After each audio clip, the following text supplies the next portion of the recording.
this morning, and I had a good smile with that dream. So she will share it to you later. No, it's not. Yeah. So there was this couple, husband and wife. The wife had a dream because her birthday is coming, like a week. So her birthday is coming. She dreamt about having so much jewelries, earrings, gold, silvers, and a lot of material things that any woman could ask for. So she woke up and she told her husband everything. She said, "Honey, I had a dream last night that on my birthday I have this like jewelry, earrings, ring, everything. All of the good things are mine. I don't know what it means." So the husband said, "Oh, don't worry. On your birthday, you will know the meaning of that." So her birthday comes, right? Now it's his birthday.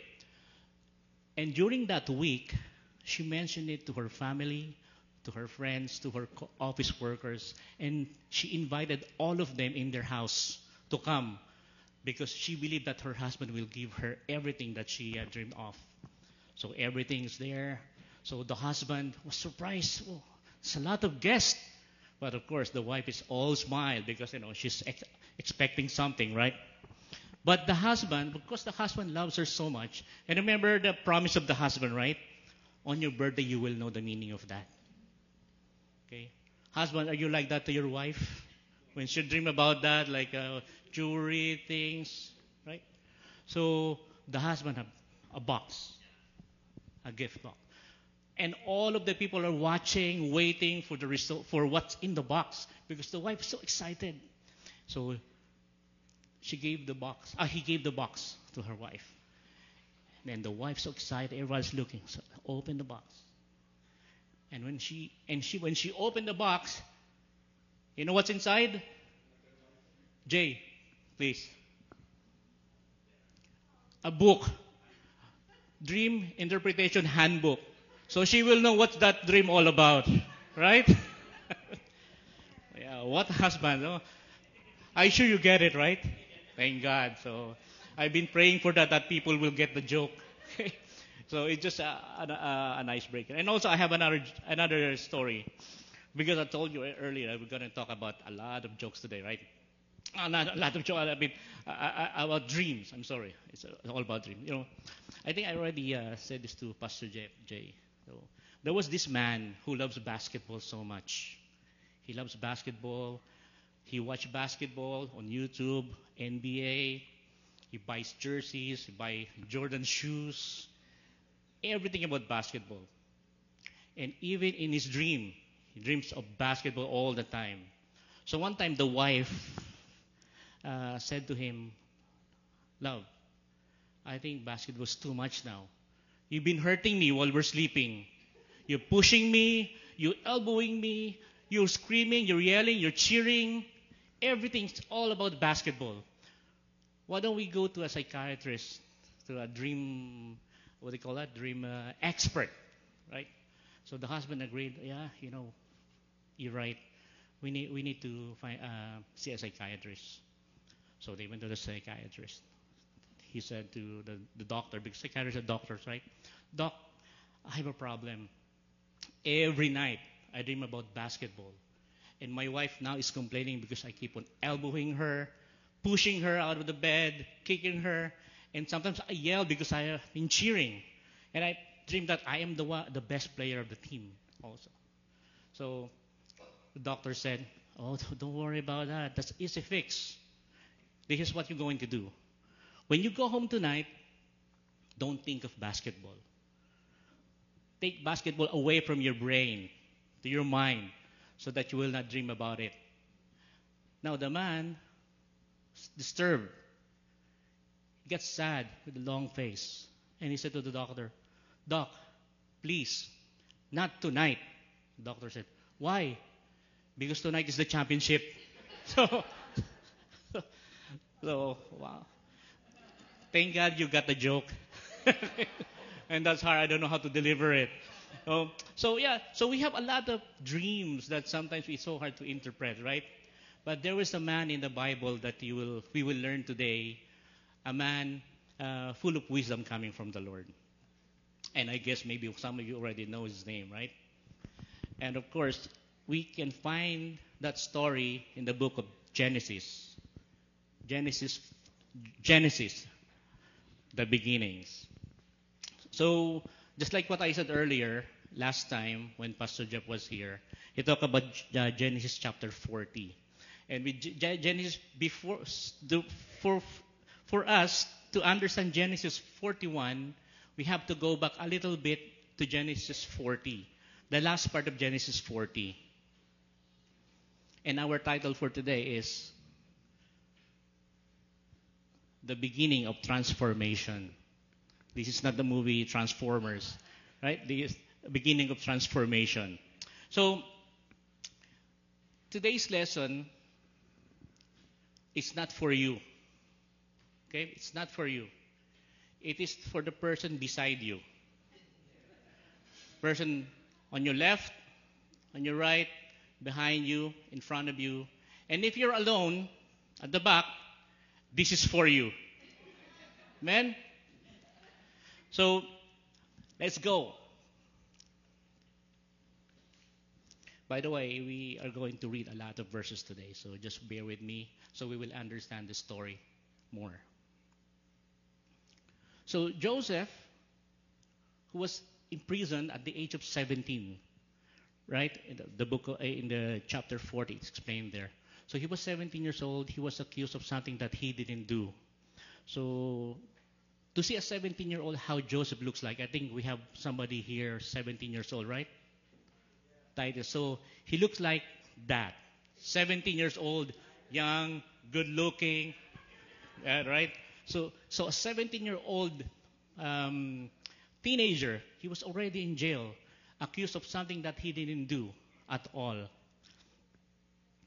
And from some time during that period, while he was in jail, the king's cupbearer and the butler and the baker was also jailed because they offended the Pharaoh. They offended the king.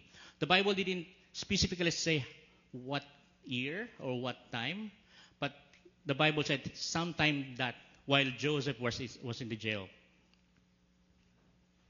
Here, maybe looks like them, like older than Joseph because they are workers already in the king's court. So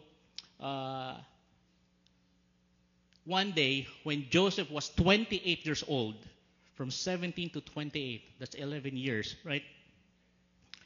The butler and the baker had a dream on the same night. And they were also confused. They don't know what it means. So Joseph, with the help of God, Joseph was able to interpret their dreams exactly what their dream meant. He said, in 3 days, both of them will be released because Pharaoh's birthday is coming. So in 3 days, both of them will be released, but the baker will be impaled. He will be killed. And the butler will be restored to his own old position. He will be the chief cupbearer again. When 2 full years had passed, Pharaoh had dreamed.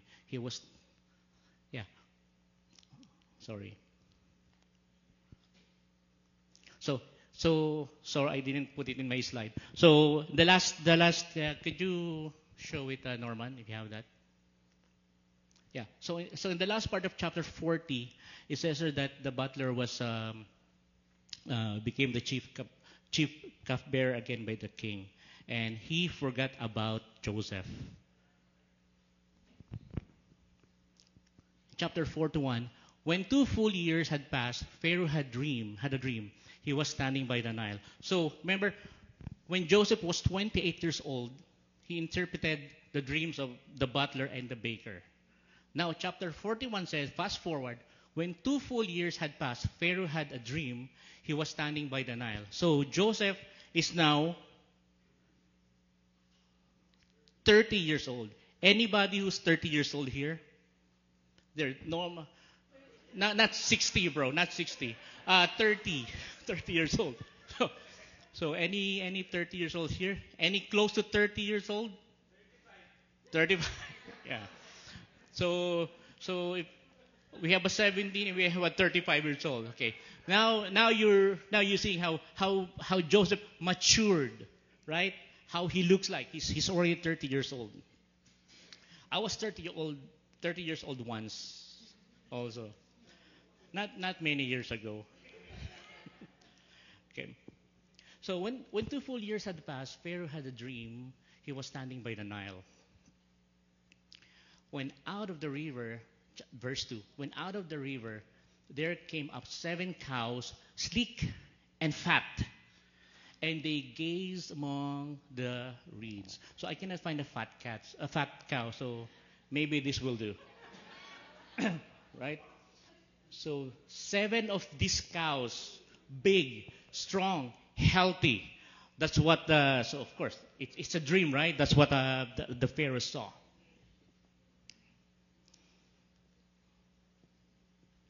After them, 7 other ugly cows and gaunt came up out of the Nile and stood beside those on the riverbank. You know, Pharaoh was standing by the Nile, right? So 7 fat cows came, and then next,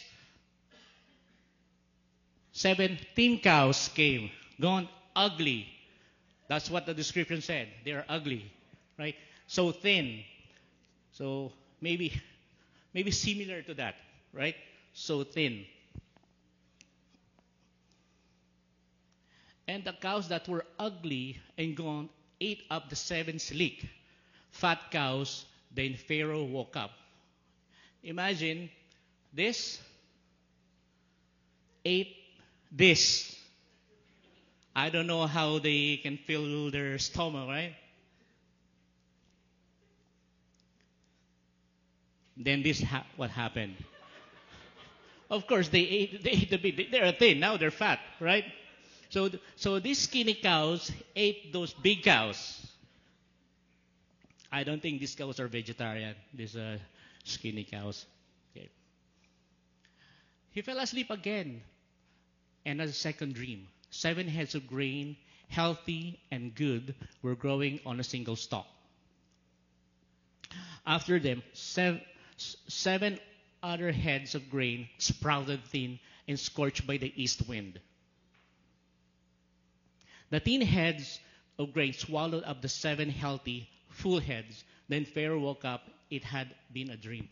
So the one on his left are our skinny one, and it ate up the healthy grains. In the morning, his mind was troubled. So he sent for all the magicians and wise men of Egypt. Pharaoh told him his dreams, but no one could interpret them for him. So it's hard because I believe that God blocked the minds of the magicians and the wise men so that they cannot interpret the dreams of the Pharaoh. And besides, they don't trust God. They don't have the wisdom coming from Him, right? They do black magics. They do things away from God. That's why they cannot interpret what that dream meant. I think even for us, even if we have no idea what's happening, maybe even for us we cannot interpret that dream because it's so hard. Maybe 7 fat cows, 7 skin cows. I don't know. I'm gonna go for the fat cows. I'm gonna eat the fat cows as well. But God blocked the minds of magicians and the wise men of this generation. Then the chief cupbearer said to Pharaoh, "Today I am reminded of my shortcomings." In chapter 9. So this happens after all the magicians and the wise men failed to interpret the dream of the Pharaoh. He just remembered Joseph. Remember, after 2 years, right? After 2 years.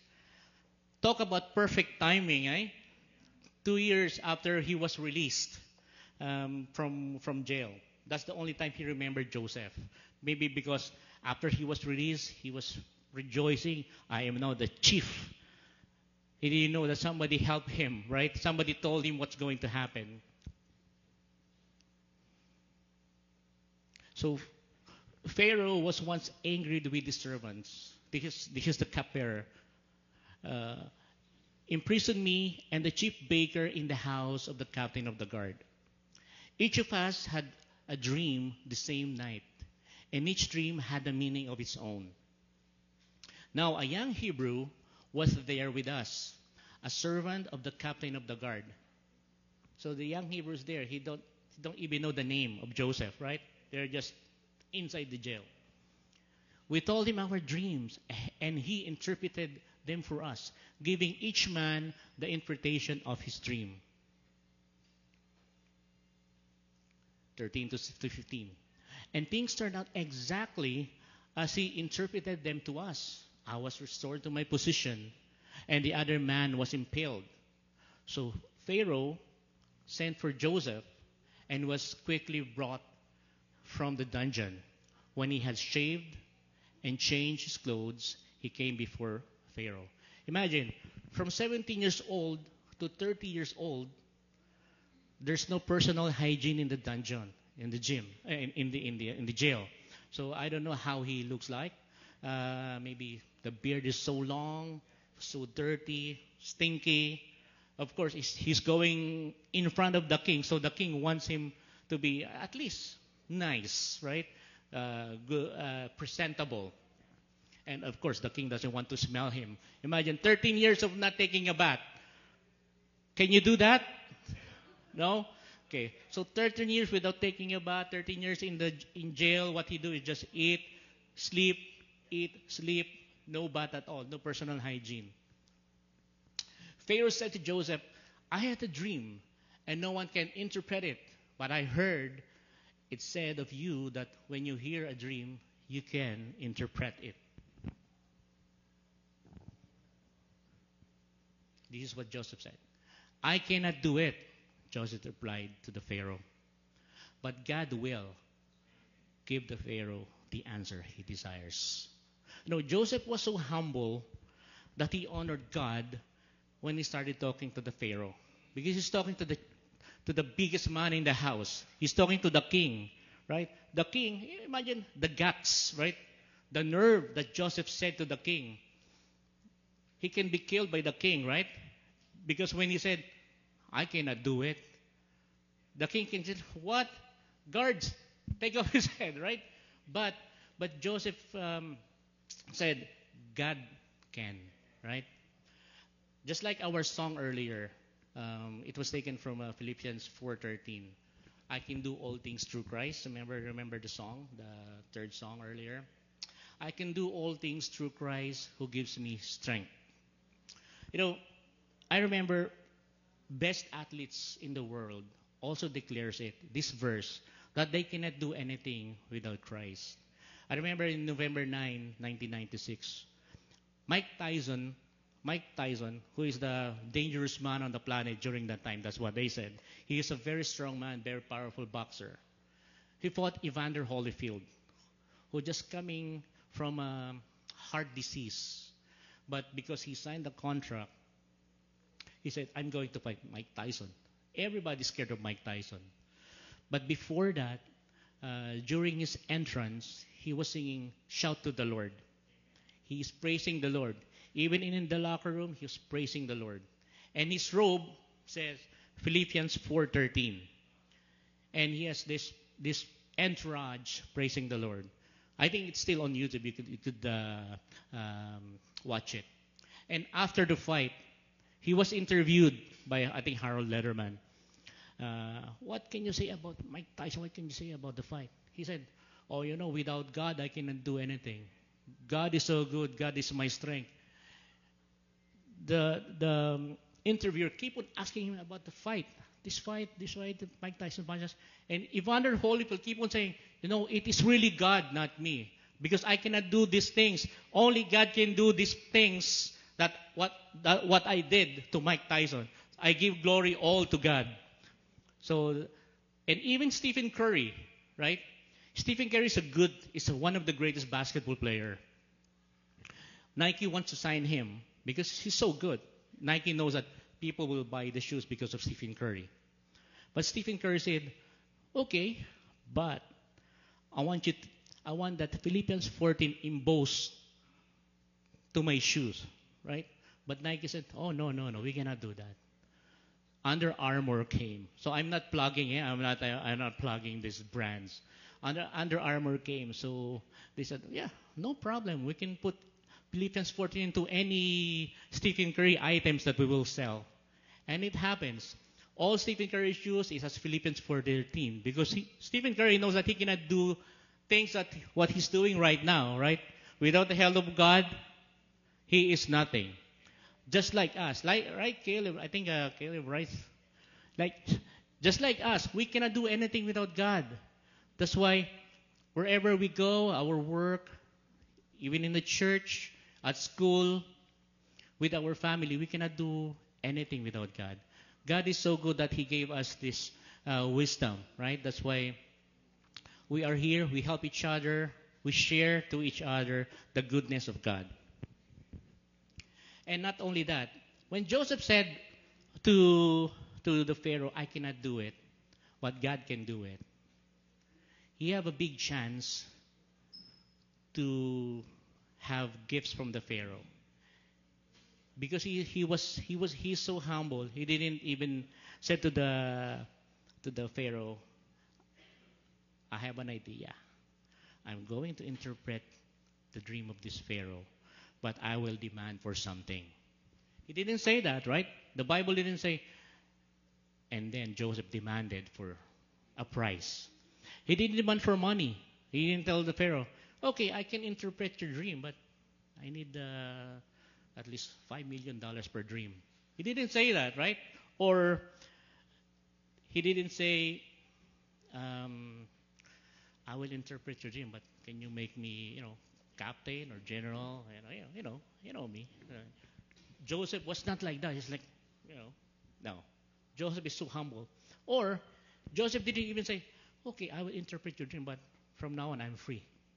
Okay? Is that a deal? He didn't say that. Joseph said to the king, "I cannot do it." Right? But God will. Because God can do wonders that we cannot see, right? Only God can do the things that we cannot do. And we cannot do it, right? Only God can. Amen? So Joseph interpreted the dreams. So Genesis 41, 25 to 27. 25, 27, wow. We're almost done. I can believe. Now, then Joseph said to the Pharaoh, "The dreams of Pharaoh are one and the same. God has revealed to Pharaoh what he is about to do. The 7 good cows are 7 years, and the 7 good heads of grains are 7 years. It is one of the same dream. The 7 lean, ugly cows that came up afterward are 7 years, and so are the 7 worthless heads of grain scorched by the east wind. They are 7 years of famine." So the cow, the meat, and now the grains. So that means all the foods of Egypt will disappear because of the famine is coming to come. We still experience famine nowadays, right? There are famines everywhere, even in the business world. The recession, we can consider it famine. People ran out of money, and prices going up, right? And the salary doesn't go up. So we still experience famine nowadays. That's why we have to trust God in all the things that we do. 28 to 32. It is just as I said to Pharaoh. God has shown Pharaoh what he is about to do. 7 years of great abundance are coming throughout the land of Egypt. But 7 years of famine will follow them. Then all the abundance in Egypt will be forgotten, and the famine will ravage the land. Egypt is a very, not just a strong nation, but they are a very wealthy nation during that time. Because of where the land is placed, they're on the top of Africa. The top is the northern part of Africa, right? Egypt. Their land is so good, it's so healthy with grains, healthy with cattle, healthy with animals. That's why they don't think about getting this famine. Even the Pharaoh doesn't see it's going to happen during his reign. The abundance in the land will not be remembered because the famine that follows, it will be so severe. The reason the dream was given to Pharaoh in two forms is that the matter has been firmly decided by God, and God will do it soon. So it's already been decided by God. This is going to happen in the land of Egypt. So there's nothing we can do. Even people will, we'll do this, we plan this, we plan ahead. No, if God decided, He will do it. And now, this is still Joseph talking. Let Pharaoh look for a discerning and wise man and put him in charge of the land of Egypt. Remember, Joseph was in jail for 13 years, right? 17 to 30. He doesn't have any experience doing this thing, right? Let Pharaoh appoint commissioners. Joseph, commissioners, it's kind of political, right? You have to be like a graduate of this, a graduate of that. You have a master's degree, you're a lawyer.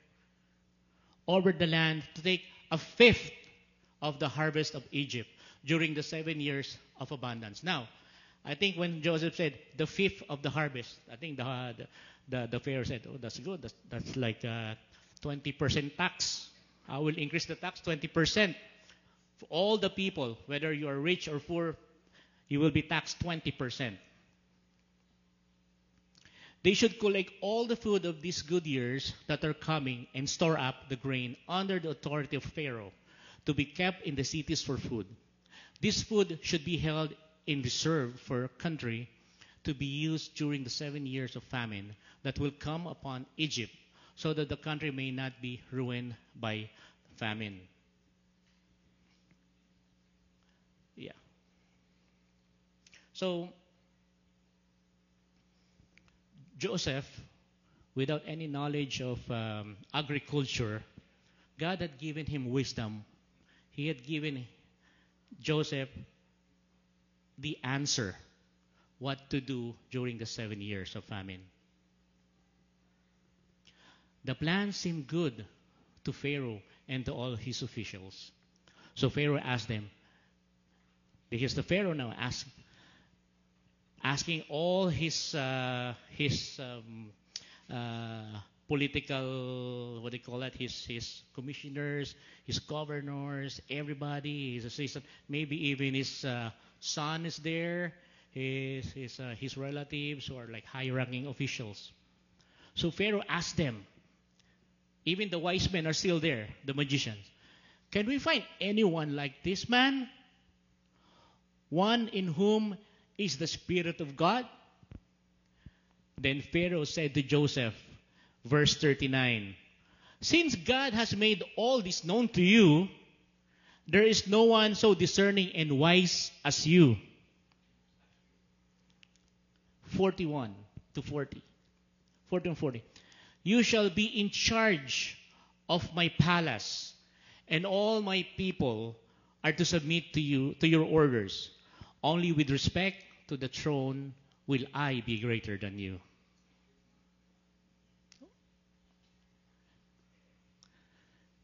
You know, Joseph now is on another level here, right?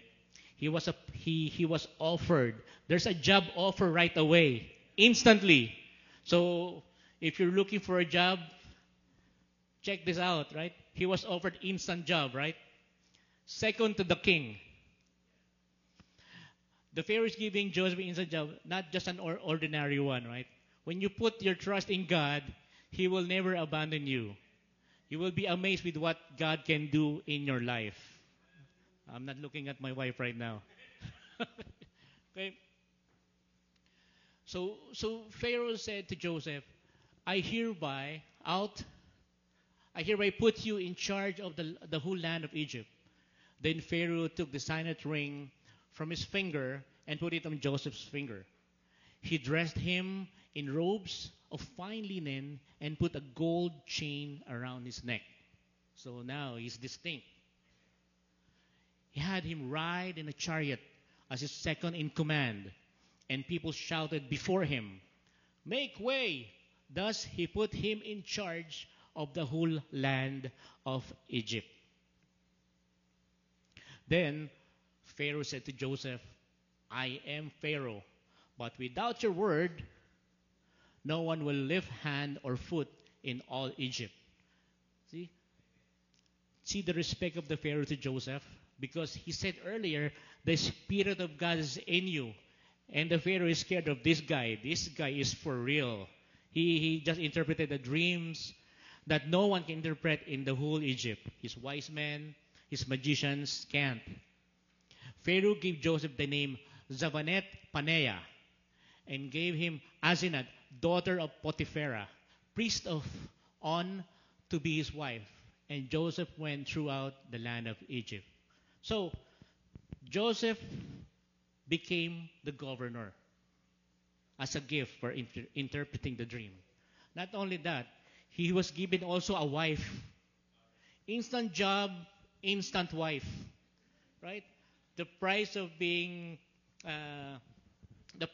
faithful to God. See what faithfulness can do, right? Amen? Stay faithful. I'm not saying you do the same, you will have an instant job. No, it doesn't work that way. Only to Joseph. not to everybody else. Okay? Joseph was 30 years old, just like Jay, right? 30 years old. Joseph was 30 years old when he entered the service of Pharaoh, king of Egypt. Joseph went out from Pharaoh's presence and traveled throughout Egypt. Now, Joseph now is scouting the whole area, the whole Egypt. You know, Egypt is a big place. Egypt is a big country. During the 7 years of abundance, the land produced plentifully. Joseph collected all the food produced in those 7 years of abundance in Egypt and stored it in the cities. In each city, he put the food grown in the fields surrounding it. Joseph stored up huge quantities of grain like the sand of the sea. Can you imagine that? How many grains? It was so much that he stopped keeping records because it was beyond measures. So maybe he also stopped collecting 20% from all the people because it's too much already. He knows that this will be enough for the next 7 years. I hope the government will do that too, right? If the government have enough money, they will not take tax from us anymore. It won't happen. Before the years of famine came, 2 sons were born. So that's the span of 7 years. To Joseph by Asenath, daughter of Potipharah, priest of On. So On is not a linking verb, okay? It's a name of a person. Priest of On. I mean a place. Joseph named his firstborn Manasseh and said, "It is because God has made me forget all my trouble and all my father's household." Remember, he was sold to the Egyptian, right? Yes, that's why he just want to forget everything what happened to him, even though he misses his father so much. The second son he named Ephraim and said, "It is because God has made me fruitful in the land of my suffering." The 7 years of abundance in Egypt came to an end. So happy time is over. Now the famine is coming. And the 7 years of famine began, just as Joseph had said. There was famine in all other lands, not just Egypt. But in the whole land of Egypt, there was food.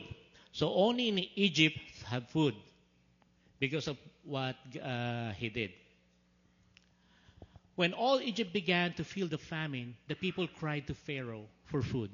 Then Pharaoh told all the Egyptians, "Go to Joseph and do what he tells you."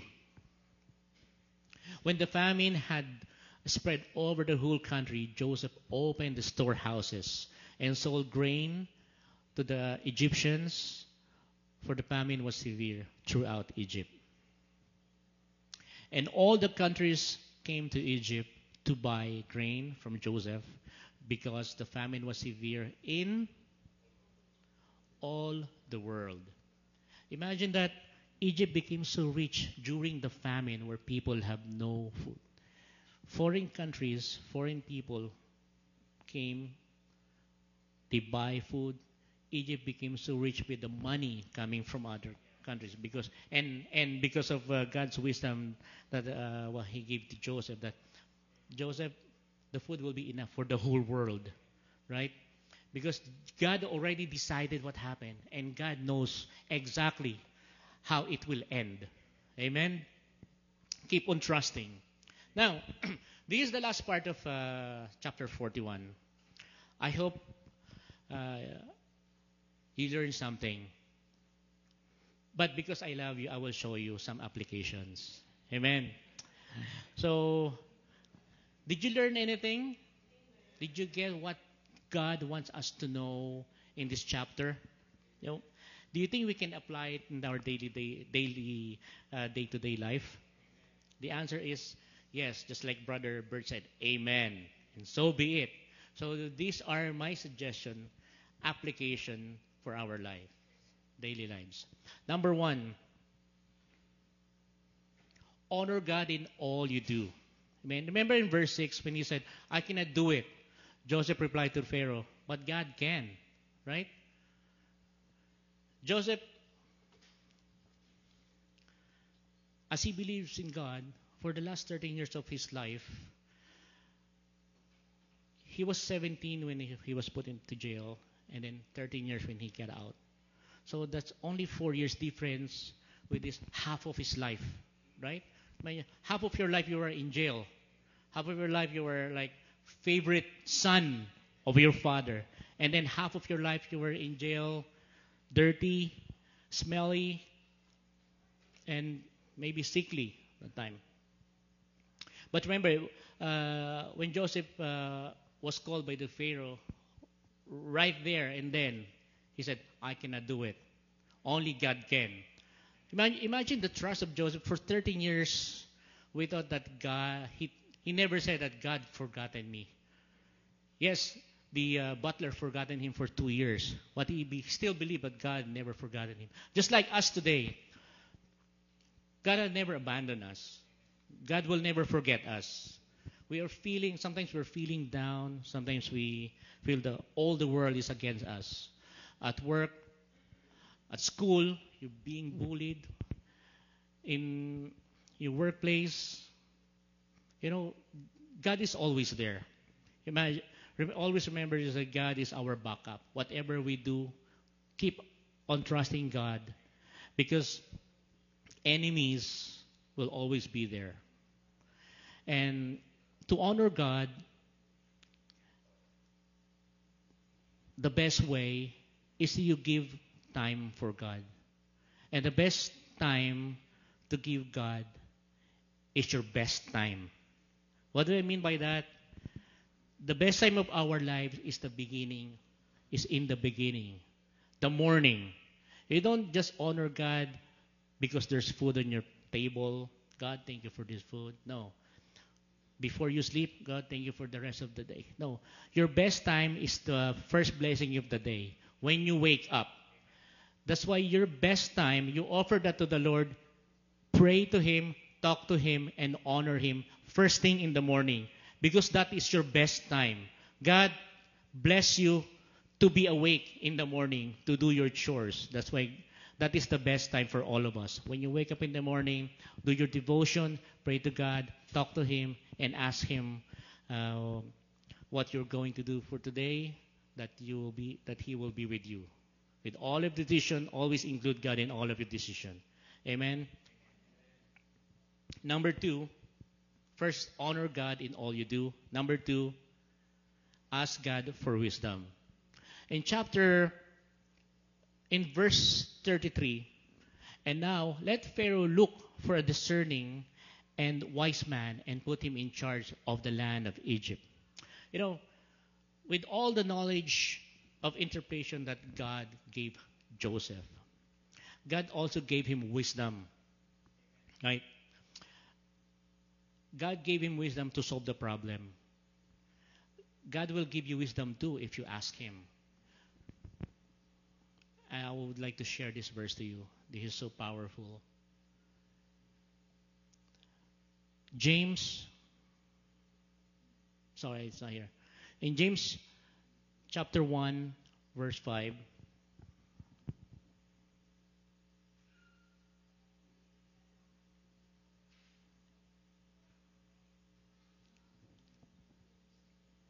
if you ask for wisdom, God will give it to you right away.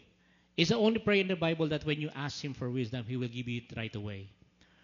Wisdom is like, just like what I explained to the music team yesterday. What's the difference of knowledge and wisdom? Is there any difference? Yes, there is.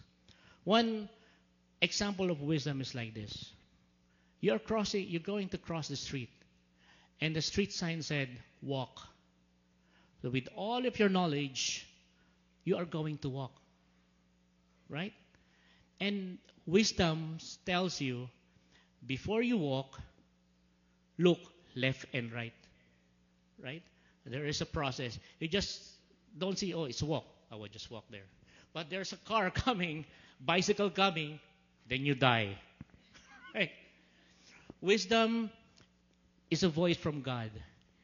Wisdom is like telling you and saying that this is the right way to do it. Right? We can gain all the knowledge that we can get from. We have internet now. We have YouTube. We have Google. All of us go to Google University just to know something. But you cannot wisdom from Google. You cannot get wisdom from the internet. And not everything that you see on the internet is true. Yeah. So that's why we have to ask the Lord for wisdom. Wisdom is so important. It's like knowledge is the diagnosis. Wisdom is the cure. And just like this. And now let Pharaoh look for discerning and wise man and put him in charge of the land of Egypt. Right? And that is Joseph. God had given Joseph wisdom how to solve the incoming problem of Egypt. And the last one, thank God, right? The last one, 11 o'clock. God's timing is always perfect. Okay. Imagine if the butler remembered Joseph right away, like when he was 28 years old, when he was released, right? Joseph could have been released too that time because the butler is now the chief. He can just ask the Pharaoh, boss, there was this guy, I owe him something. Can you just release him? He's just a nice guy, good-looking guy. Oh, he's young. We can use him here. He can work in the palace. Maybe I can give him a job as a second in command, as a butler, as a cupbearer. Yes, right? Right? He can do that. The butler can do that. He can ask the king. But that's not God's timing. Imagine if that happened, we reverse the story. If that happened, if that really happened, then maybe there's no Israel right now. Right? There's no Egypt. Because they will suffer the 7 years of famine. All of this land will die. Right? They will have no food. The people will die. Remember earlier, and all over the world went to Egypt to buy food. Then maybe all over the world, all the people will die. Because of this, what Joseph did is history. Part of our history. Because what Joseph did here, when God gave him wisdom how to solve the problem, Joseph was used to save the world from hunger. Joseph was used to save the world from famine. And if that really happened, that 2 years, there is, and the Pharaoh, after 2 years, the Pharaoh had a dream. And then the butler remember, oh, this guy, we just released him, but I don't know where he is right now. Because during that time, there's no social network. There's no messenger. There's no, Instagram. What else? Twitter to look for this guy. I'm looking for this guy. Here's his picture. He can interpret dream. No. During that time, there's nothing like that. That's why God's timing is so perfect that on his 30th year, Joseph will interpret the dream of the king. If that happens 2 years prior to that, maybe all of us will not be here, right? Because God's timing, God's plan always works, right? Our plan will never work if it might work, but if there's no blessing from God, it will fail. Amen? That's why let us not rush God to get what we want. God will give us what we need according to His perfect timing.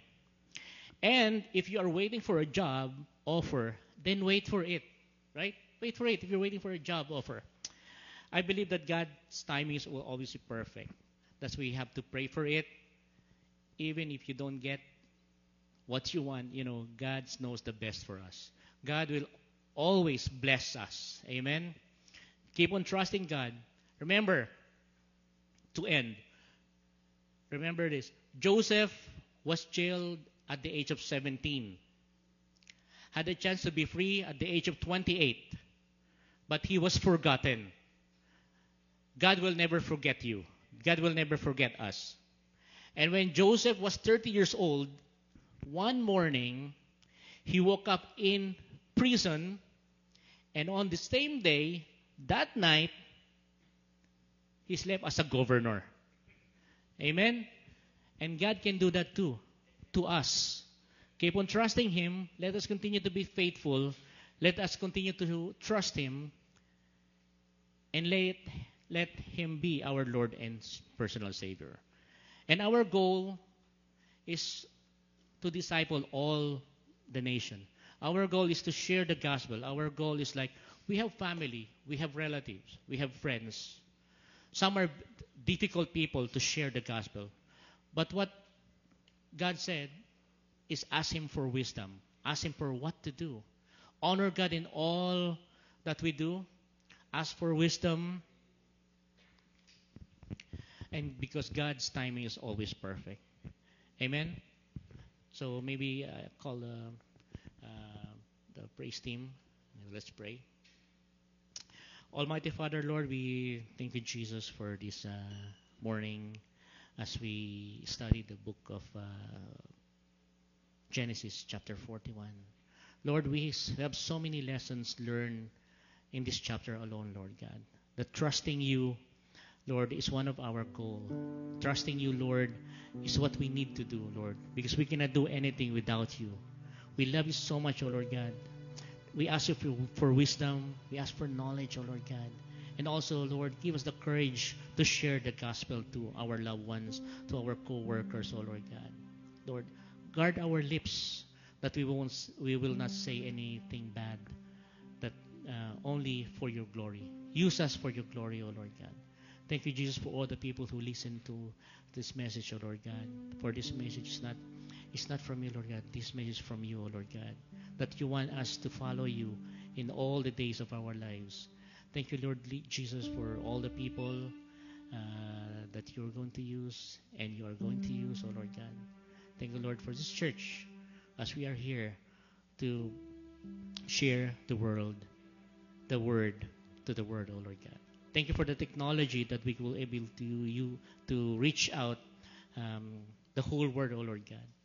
Thank you, Lord, for the time, for the perfect time that you have given us.